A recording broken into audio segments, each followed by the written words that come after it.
이제 예수님의 사역이 마침표를 찍기 일보 직전까지 왔습니다. 왜냐하면 유월절이 며칠 앞으로 다가왔기 때문입니다. 이미 수많은 사람들이 유월절을 지키기 위해서 예루살렘으로 향하고 있습니다. 예수님의 제자들 비롯해서 지금 현재 예수님과 동행하고 있는 수많은 사람들 역시 예수님도 유월절을 지키기 위해서 예루살렘으로 가시는 것으로 알고 있습니다. 작년의 유월절과 동일하게. 맞습니다. 예수님도 유월절을 지키시기 위해서 지금 예루살렘으로 가고 계십니다. 그런데요, 이번 유월절은 이제까지 지켜왔던 유월절과는 다릅니다. 형식과 내용적인 면에서 완전히 다릅니다. 이번 유월절은요, 예수님이 바로 주인공이시기 때문입니다. 예수님께서 유월절 어린 양이 되셔서, 즉 제물이 되셔서 대속의 십자가를 지시고 죽으시기 때문입니다. 바로 세례요한이 예수님께서 자기에게 나오실 때에 그 예수님을 보고 하신 말씀, 고백한 말씀과 동일합니다. 세례요한이 뭐라고 고백했습니까? 보라, 세상 죄를 지고 가는 하나님의 어린 양이로다. 그렇게 고백했습니다. 세상 죄를 지고 가는 하나님의 어린 양. 예수님은요, 지금 죽으시기 위해서 죽으시는 줄 다 알면서도 피하지 않으시고 예루살렘으로 가고 계십니다. 그런데요, 동행하는 그 수많은 군중들, 심지어 제자들조차도 아무도 이러한 사실을 모릅니다. 드디어 하나님께서 태초에 약속하신 바로 창세기 3장 15절에 약속하고 있는 원시복음을 이루실 때가 된 것입니다. 성도 여러분, 하나님의 경륜 가운데에 작정하신 그 구원 계획을 바로 메시아로 이 땅에 오신 예수 그리스도를 통해서 드디어 완성하실, 성취하실 때가 된 것입니다. 그때가 언제라고요? 바로 이번 유월절인 것입니다. 하나님께서는 첫 번째 유월절을 통해서, 여러분, 우리가 첫 번째 유월절 하면 바로 이스라엘 백성들이 애굽에서 구원받을 때로 돌아가야 됩니다. 그때의 모습이 어땠습니까? 바로 하나님께서 명령하신 대로 어린 양의 피로 400년 이상 그 오랜 시간 동안 애굽에서 노예로 그렇게 고통 가운데 살아가던 이스라엘 백성들을 구원하셨죠. 그리고 그 이스라엘 백성들에게 하나님께서 명령하셨습니다. 유월절을 지키라고. 여러분, 유월절을 지키라는 말은 그들이 잊지 말라는 거예요. 기억하라는 거예요. 기념하라는 거예요. 왜요? 잊어서는 안 되기 때문에. 그들이 이전에 어떤 모습으로 살아가든 그런 백성인가를 그들이 기억하라는 것입니다. 하나님의 은혜가 아니고서는 그들이 결코 그 애굽의 노예에서 그렇게 고통 가운데 살아가던 곳에서 결코 벗어날 수 없었다는 것이죠. 이렇게 유월절을 지키라고 명령하시면서 하나님은요, 성막, 회막이라고 부르죠. 그 성막을 만들라 하셨고, 그리고 희생 제사를 통해서 하나님께로 나아갈 수 있도록 해주셨고, 또한 희생 제물의 그 피를 통해서 죄 용서함을 받을 수 있도록 해주신 거예요. 바로 하나님의 백성 삼으신 그 이스라엘 백성들을 하나님의 은혜 안에 거하고 하나님의 은혜 안에서 살아갈 수 있도록 하나님께서 인도해 주신 것입니다. 이처럼요, 하나님은 비록 제한적이지만 그들에게 임재하셔서 그들과 함께 하셨고 그들과 교제하셨습니다. 이런 측면에서 볼 때에요, 이번 유월절은요, 바로 원시복음에서 약속하신 대로 여인의 후손으로 오신 예수님께서 친히 유월절 어린 양이 되셔서 희생 제물이 되셔서 대속의 십자가를 지십니다. 그러므로요, 이번 유월절은 이제 이스라엘 백성들이 지키는 마지막 유월절이 되는 것입니다. 왜냐하면 예수님께서 지신 그 대속의 십자가로 우리 하나님께서 그 모든 죄를 용서해 주셨기 때문입니다. 할렐루야. 더 이상 이스라엘 백성들이 그 유월절을 지킬 필요가 없는 거예요.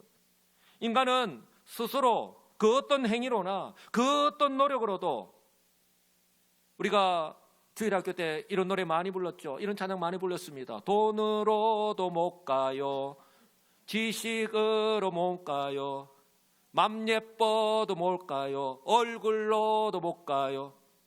지금 예배드리는 우리 성도들 가운데 우리 남자 성도들 얼마나 멋지신, 우리 여성도들 얼마나 이쁘신 분들이 많은지 모릅니다. 그런데요, 그렇게 내가 돈이 많고 내가 지식이 많고 내가 그렇게 이뻐도 그것으로 내가 구원받지 못한다는 거예요. 그 어떤 노력으로도, 이처럼 돈으로도, 그 어떤 절제나 고행으로도, 그래서 심지어 중세 때는 바로 내가 이렇게 하면 구원을 받을 수 있다고 생각하고 그렇게 절제하고 그렇게 고행을 자처했던 사람들이 얼마나 많은지 모릅니다. 그렇게 하더라도 그 죄값을 지불할 수 없었기 때문에 방법은 유일하게 한 가지, 우리 하나님께서는 택하신 사람들의 이 죄값을 대신 지불하기 위해서 예수님을 통해서, 즉 예수님의 십자가 대속의 죽으심을 통해서 그 죄값을 갚아주신 거예요. 그것을 한 단어로 말하면 속량했다라고 하는 거예요. 그렇게 속량해 주신 거예요. 이 방법이 인간의 죄를 속량할 수 있는, 바로 속죄할 수 있는 유일한 방법이기 때문입니다. 그래서요, 사도 베드로와 요한이 바로 예루살렘에서 열린 공의회에서요, 그 수많은 그 70명의 산헤드린 공의회 회원들이 그렇게 죽일 듯이 쳐다보는 그 베드로와 요한을 쳐다보고 있는데 그들 앞에서 담대하게 이렇게 선포한 겁니다. 한번 따라서 할까요? 다른 이로서는 구원을 받을 수 없나니, 다른 이로서는 결코 구원받을 수 없다라고 담대하게 단언하여 선포한 것입니다. 천하 사람 중에 구원받을 만한 다른 이름을 우리에게 주신 일이 없다라고 담대하게 선포했습니다. 또한요, 예수님께서 지신 이 대속의 십자가를 사도 바울은 에베소 교회 성도를 향해서 이렇게 선포했습니다. 우리는 그리스도 안에서 그의 은혜의 풍성함을 따라, 한번 따라서 할까요? 그의 피로 말미암아, 그의 피로 말미암아, 그의 피로 말미암아 속량, 곧 제사함을 받았다라고 그렇게 선포했습니다. 성도 여러분, 이것을요, 지금 현대 지금 우리가 가장 알기 쉽게 제가 설명을 드리면, 저와 여러분이 은행에서 빌린 돈을 갚지 못하면 어떻습니까? 뭐 나중에 알아서 갚겠지, 지금 다 형편이 있겠지, 아이고 힘들게 살아내는 얼마나 고생이 많겠노. 은행에서 그렇게 다 이해해주고 기다립니까? 갚아라고 독촉장을 보내고 전화가 바리바리 오잖아요. 그런데요, 이처럼 은행에서 빌린 돈, 그것도 큰 돈이에요. 그 돈을 원금과 함께 이자를 한 번에 다 갚으면 더 이상 은행에 갚을 빚이 없는 것과 마찬가지입니다. 할렐루야. 바로 우리 예수님께서 바로 십자가의 대속의 죽으심이 바로 우리가 그 어떤 것으로도 갚지 못하는, 씻을 수 없는 그 모든 죄의 값을 다 씻으신 거예요. 할렐루야. 그러니 사도 바울이 선포하는 이 말씀이 얼마나 중요한지 몰라요. 바로 고린도서 5장 17절 말씀인데요, 얼마나 중요한지 모릅니다. 잘 들으시기 바랍니다. 그런즉 누구든지, 한번 따라서 할까요? 누구든지, 구원의 대상을 말합니다. 구원의 대상이 누구인가? 사람들은요, 스스로 제안을 하는데 누구든지라고 말씀합니다. 구원의 대상, 남녀노소 빈부 기천에 상관이 없습니다. 유대인이나 헬란이나 구분이 없습니다. 부자나 가난한 자 상관이 없습니다. 지금 현재 그 어떤 형편이나 상황 가운데 놓여져 있다라고 하더라도 아무런 상관이 없습니다. 심지어요, 내가 얼마나 중한 죄를 지었던지 간에 상관이 없는 거예요. 누구든지. 그리고 중요합니다. 한번 따라서 할까요? 그리스도 안에 있으면, 구원의 조건이에요. 이거 정말 중요합니다. 구원의 조건은 오직 하나입니다. 그리스도 안에 있으면, 바로 대속의 십자가를 지신 예수님을 믿으면 이라는 뜻입니다. 그 결과가 어떻게 되죠? 따라서 하겠습니다. 새로운 피조물이라.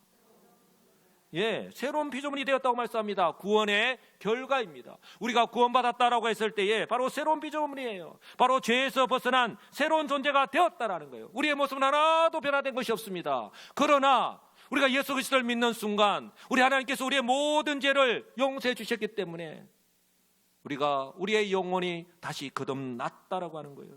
그리스도께서 하나님과 인간 사이에 가로막고 있는 담, 그 벽을 완전히 허물어 버리셨기 때문이에요. 그렇기 때문에 우리가 하나님께 오늘 또 이렇게 자유롭게 나와서 하나님을 예배할 수 있는 줄 믿으시기 바랍니다. 그리고 이렇게 고백하는 거예요. 한 번 더 고백합니다. 이전 것은 지나갔으니, 이전 것은 지나갔다라고 말씀합니다. 우리 지나간 것은 잊으라는 말이 있잖아요. 이전에 우리의 모습은 잊으라는 거예요. 예수 그리스도를 믿기 전에 우리의 삶은 잊으라는 거예요. 왜요? 죄로 인한 죽음과 심판에서 이제는 벗어났다는 거예요. 유월절을 비롯해서 율법에서 정한 제사를 통해서 이제는 하나님께로 나아갈 필요가 없다는 거예요. 그 모든 것 우리 주님께서 십자가를 지심으로 단번에 해결해 주신 것이죠. 그래서 다시 한 번 더 이야기합니다. 도장을 찍듯이 보라 새 것이 되었도다.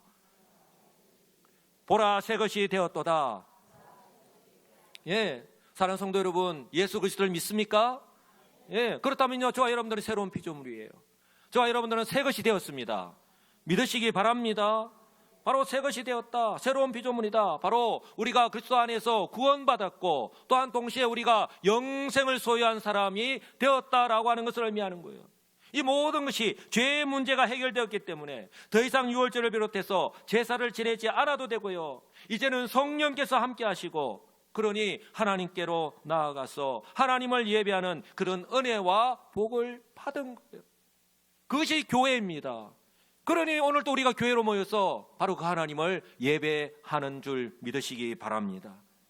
이처럼 예수님의 대속의 십자가 보혈의 능력을 잘 나타내주고 있는 찬송이 있는데요, 바로 찬송가 268장 죄에서 자유를 얻게 함은이라는 찬송이에요.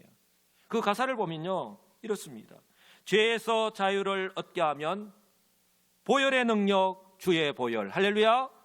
딴 거 말씀하지 않습니다. 죄에서 자유를 얻게 함은 보혈의 능력 주의 보혈, 바로 오직 예수 그리스도의 보혈의 피로. 조금 전에 사도행전 4장 12절에서 사도 베드로와 요한이 산헤드린 공회 앞에서 외친 것과 똑같습니다. 구원을 받을 만한 다른 이름을 우리에게 주신 일이 없다. 오직 예수 그리스도만이 우리의 구원자 되신다 라는 말이에요. 그 보혈의 능력 주의 보혈, 시험을 이기고 승리하니 참 놀라운 능력이로다. 할렐루야. 그래서 사도 바울이 로마서 1장에서 이 복음이 우리를 구원하는 능력이다라고 그렇게 고백하는 거예요. 그래서 우리 영구에 주의 보혈 능력이 또다 주의 피 믿어 주의 보혈 그 어린 양의 매우 귀중한 피로다. 그렇게 찬양하는 겁니다. 주의 보혈의 피 믿으십니까? 사랑하는 성도 여러분, 이처럼요 인류의 역사를 죄로 인한 사망, 즉 하나님의 심판에서 구원과 영생으로 바꿀 전무후무한 사건이 바로 예수님께서 예루살렘으로 들어가시면서 시작을 하는 거예요. 역사적인 사건이 이제 시작하는 겁니다. 그러므로 예수님께서 예루살렘으로 들어가시면서 하시는 말씀, 행동은요 정말 하나하나가 중요한 의미를 가지고 있을 수밖에 없습니다. 왜요? 그것은 하나님의 언약을 성취하는, 이루는 것을 의미하기 때문에 그런 거예요. 그 무엇보다도 우리 예수님 지금까지 사역을 보러 어떻습니까? 처음부터 끝까지, 즉 메시아로서의 사역을 시작하는 순간부터 이제 마지막 대속의 십자가를 향하여 예루살렘으로 들어가시면서 행하시는 것까지 한번 따라서 할까요? 하나님의 말씀대로, 예, 우리 예수님요 처음부터 끝까지 하나님의 말씀대로 순종하셨습니다. 그래도 내가 예수인데 그렇게 자신을 드러내지 않으셨어요. 하나님의 말씀대로 순종하셨습니다. 예수님은요 바로 하나님께서 구약의 선지자를 통해서 예언하신 말씀을 그대로 순종하심으로 그렇게 하나하나 다 이루신 거예요. 순종하심으로, 아니 순종하셨기 때문에 이룰 수 있었던 것을 우리는 기억해야 됩니다. 오늘 예수님께서 예루살렘에 들어가는 모습도 그러하잖아요.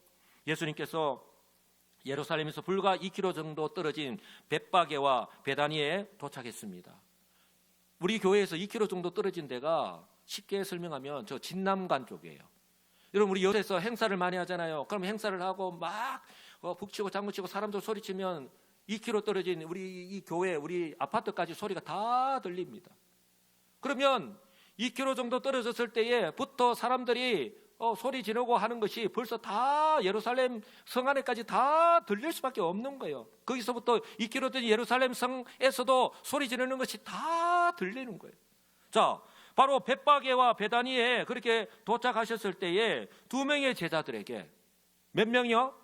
두 명의 제자들에게 따로 중요한 임무를 맡기신 거예요. 30절에 이렇게 말씀합니다.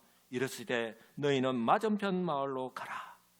거리로 들어가면 아직 아무도 타보지 않은 낙이 새끼가 있는 것을 보리니 풀어 끌고 오라라고 하는 특명을 내리신 거예요.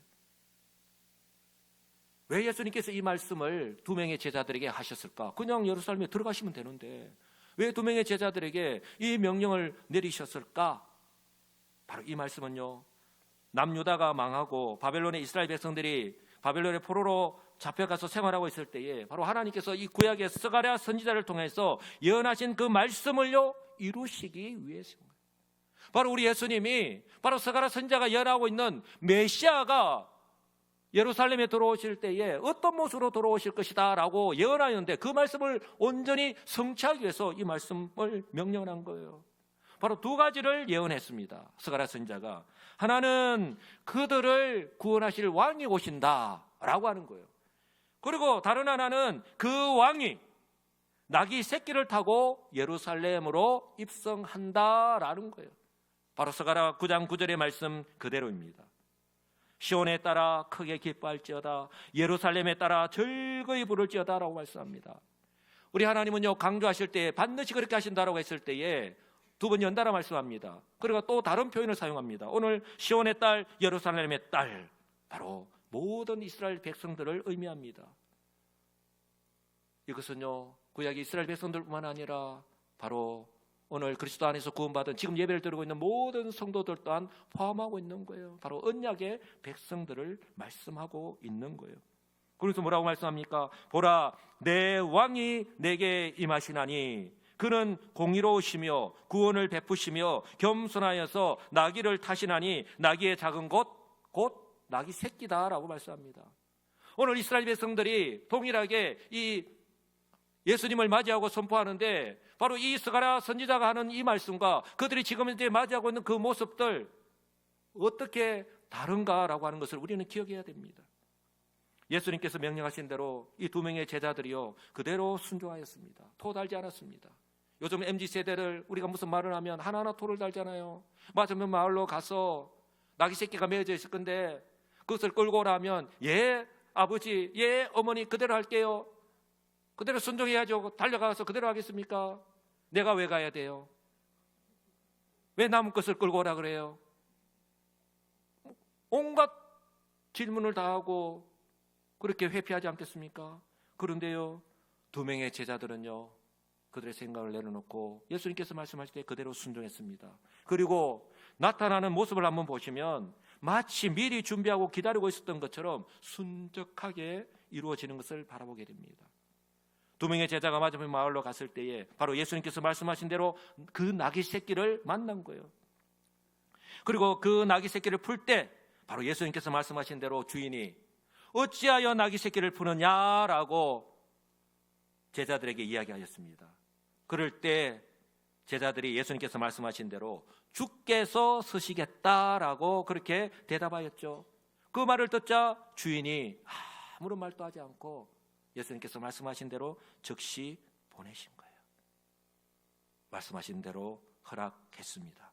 그리고 제자들이 그 나귀 새끼를 끌고 예수님께로 돌아왔습니다. 그리고 마지막으로 제자들이요 자기들의 겉옷을 그 나귀 새끼 위에 걸쳐놓고 예수님을 그 위에 태웠습니다. 한 사람 또 예수님 이 어린 나귀 새끼에 어른인 예수님이 타면 어찌합니까? 아무도 토달지 않았습니다. 한 번도 타보지 않은 어린 나귀 새끼입니다. 아직 어리잖아요. 그런데 어른이에요. 우리 예수님은 30대가 넘었잖아요. 마치 초등학교 어린 아이에게 이제 갓 입학하는 아이에게 아빠가 야, 너 내 업어. 그 장면을 연상하면 딱 어울리는 장면입니다. 이처럼 예수님께서는요 하나님 말씀 그대로 순종하여서 예루살렘에 메시아로 들어가시기 위한 모든 준비의 과정을 다 마쳤습니다. 성도 여러분, 예수님께서 자신의 생각 뜻대로 하지 않으시고 이렇게 하신 이유는 오직 하나, 하나님의 말씀대로 순종하셔서 우리 하나님께서 이스라엘 백성들에게 하신 그 약속의 말씀을, 언약의 말씀을 이루시기 위해서예요. 왜냐하면 이렇게 행하시는 예수님을 보고서 유대인들이 하나님의 말씀을 기억하였어. 또한 예수님께서 지금까지 3년 동안 한결같이 하신 말씀 그대로 행하신 그 모든 사역을 통해서 저 예수님이 예사롭지 않은 분인 줄 알았는데, 닭이 새끼를 타고 지금 예루살렘으로 들어오는 걸 보니까 스가랴 선지자가 한 말씀 그대로 우리를 죄와 사망에서 구원하실 바로 그 메시아이구나, 바로 그 메시아이심을 알도록 하기 위해서인 거예요. 이처럼 예수님께서는 자신이 바로 구약의 스가랴 선지자가 예언하였던 바로 그 메시아, 다윗의 후손으로 오시는 바로 그 메시아이심을 나타내시기 위해서 우스꽝스럽지만 예루살렘으로 들어가실 때에 어린 나귀를 타고 들어가셨습니다. 사랑하는 성도 여러분, 저와 여러분들이 받은 구원의 은혜가 그냥 주어지지 않았다는 거예요. 이처럼 예수님께서 하나님 말씀대로 순종하시는 것으로부터 시작되었다, 끝까지 순종하심으로 십자가의 죽으심으로 말미암아 우리에게 주어졌다라고 하는 사실을 믿으시기 바랍니다. 저와 여러분이 구원받은 건 역시 바로 성경 말씀대로 믿고 순종하였기 때문인 거예요. 할렐루야. 예수님께서 친히 말씀하셨습니다. 그리고 사도 바울도, 사도 요한도 동일하게 선포하고 있는 말씀 그대로입니다. 예수님 뭐라고 말씀하셨습니까? 하나님이 세상을 이처럼 사랑하사 독생자를 주셨으니 이는 그를 믿는 자마다 멸망하지 않고 영생을 얻게 하려 하심이라, 구원을 얻게 하려 하심이라고 분명하게 말씀하셨습니다. 그리고 사도 베드로 역시 주 예수를 믿으라, 주 예수를 믿으라, 주님으로 오신 예수를 믿으라, 그리하면 너와 내 집이 구원을 얻을 것이다라고 사도행전 16장 보면 그 빌보 감옥에 갇혀서 간수에게 그렇게 외쳤을 때에 그 말씀 그대로 간수가 믿고 그 집안의 모든 사람들 또한 예수를 믿고 구원받았다는 사실을 우리는 너무나도 잘 알고 있습니다. 또 사도 요한 역시 이렇게 고백합니다. 내가 하나님의 아들의 이름을 믿는 너희에게, 내가 하나님의 아들의 이름을 믿는 너희에게, 그게 누굽니까? 예수 그리스도 아닙니까? 너희에게 이것을 쓴 것은 너희로 하여금 너희에게 영생이 있음을 얻게 하려 하심이라. 할렐루야. 우리는 더 이상 옛사람이 아닙니다. 죄로 인해서 심판받고 영원한 멸망을 당할 수밖에 없는 옛사람이 아니라는 거예요. 새 사람이 되었다라고 하는 사실을 꼭 기억하시기 바랍니다. 누구 때문에? 예수님 때문에. 마치 예수님께서 예루살렘으로 들어오실 때요, 나귀를 타고 입성하시는 그 예수님을 보면서 구약의 선지자를 통해서 하신 그 말씀을 그 군중들이 기억하였다면, 그리고 오늘 37절에서도 동일하게 말씀하고 있듯이 뭐라고 말씀합니까? 제자의 온 무리가 자기들이 본 바 그 모든 능한 일로 인하여 기뻐하며 큰 소리로 하나님을 찬양했다라고 합니다. 또한 예수님께서 행하신 지난 3년 동안의 사역 어떠합니까? 그들이 다 지켜보았거든요. 말씀의 권세, 또한 하나님이 아니시면 행할 수 없는 수많은 기적들, 예를 들어서 귀신을 꾸짖어 쫓아내시고, 또한 벳세다 들판에서 오병이어로 물고기 2마리 보리떡 5개로 5,000명이 넘는 그 사람들을 먹이시고, 심지어 며칠 전에는 죽은 나사로까지 살리셨지 않습니까?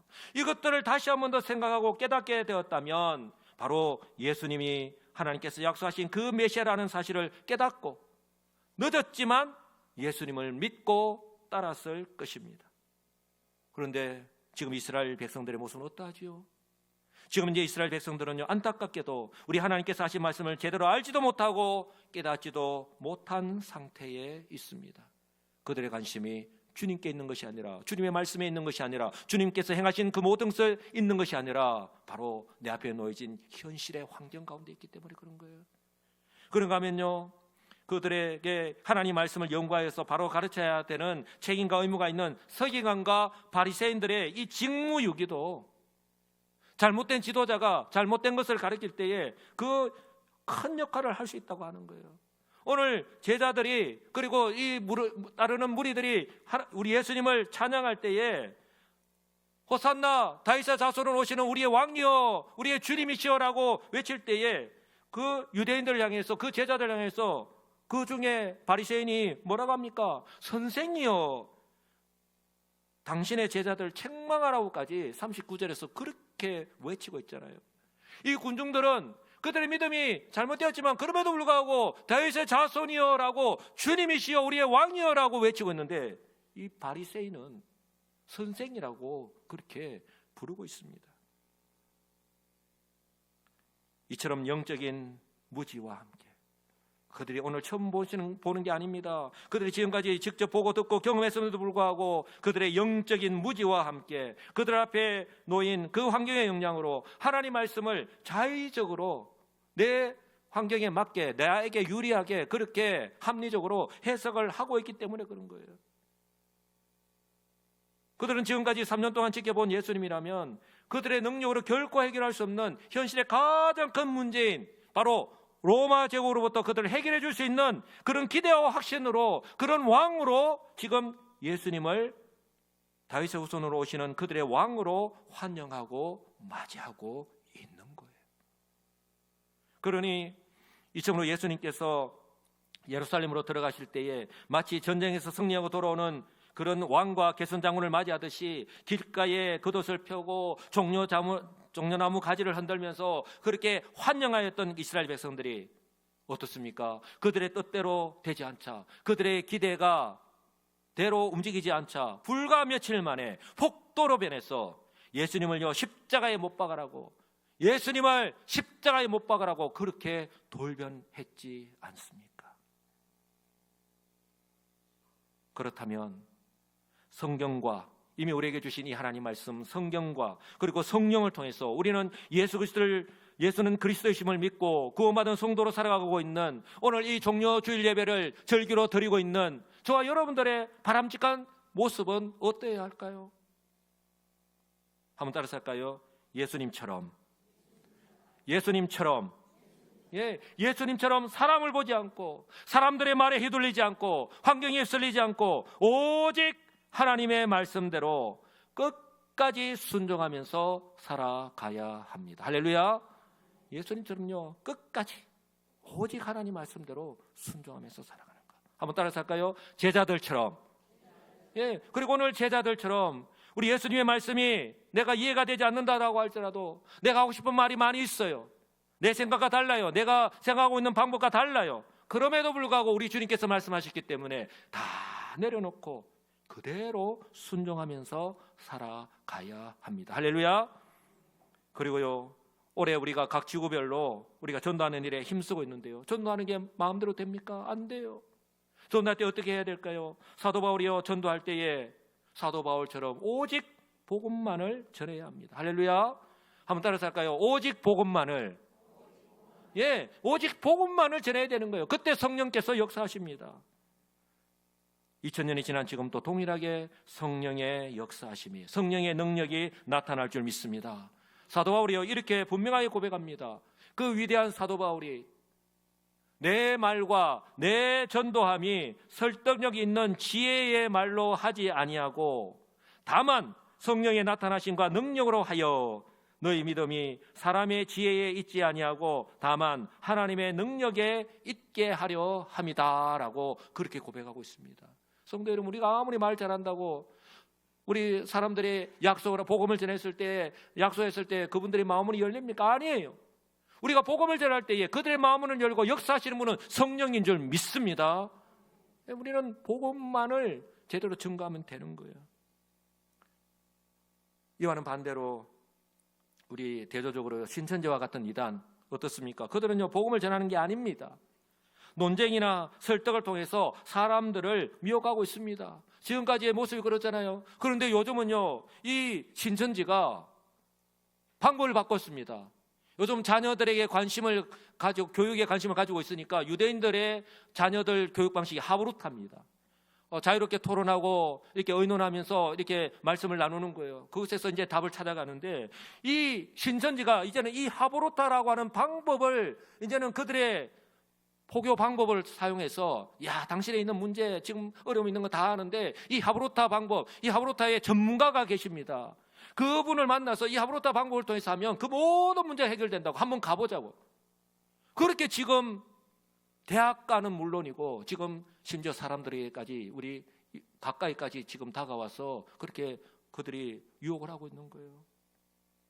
그래서 혹시라도 우리 주변에 가까이 지내시는 분이 혹시라도 하브루타라고 하는 방법을 통해서 네 문제가 해결된다 한번 가서 한번 만나보고 하자. 그분은 여러분들 위하는 게 아니라 그분들은 당장 관계를 끊어야 됩니다. 이런 방법, 이처럼 미혹하는 방법, 유혹하는 방법은요 사단마귀가 태초부터 지금까지 변함없이 사람들을 유혹할 때에 사용하는 전형적인 수법이잖아요. 성경 우리에게 분명히 말씀을 합니다. 사랑하는 성도 여러분, 예수님께서 예루살렘에 들어가시는 이유는 오직 하나, 바로 하나님의 뜻대로 순종하시기 위해서입니다. 우리 하나님께서 약속하신 것을 대속의 십자가를 통해서 이루시기 위해서입니다. 바로 예수님의 이러한 순종이 있었기 때문에 하나님의 구원 계획을 완성할 수 있었고, 또한 저와 여러분이 구원받고 또한 영생의 은혜를 누리고 있음을 기억하시기 바랍니다. 그리고 오늘 이 종료주일을 통해서 다시 한 번 더 감사하시는 저와 여러분들 되시기를 주님의 이름으로 축복합니다. 성도 여러분, 오늘 종료주일 하나님께서 저와 여러분 한 사람 한 사람에게 말씀합니다. 저와 여러분 한 사람 한 사람이 지금 현재 직면하는 환경, 살아가는 그 삶의 환경이나 형편이 다 다르지만 바로 예수님처럼, 제자들처럼 오직 하나님의 말씀 앞에서 믿음으로 순종하셔서 하나님께서 구원 역사를 위하여서 지금 또 찾으시고 사용하시는 그런 하나님의 사람, 그런 복 있는 우리 성도 한 사람 한 사람이 다 되시기를 우리 주 예수 그리스도의 이름으로 간절히 축복합니다.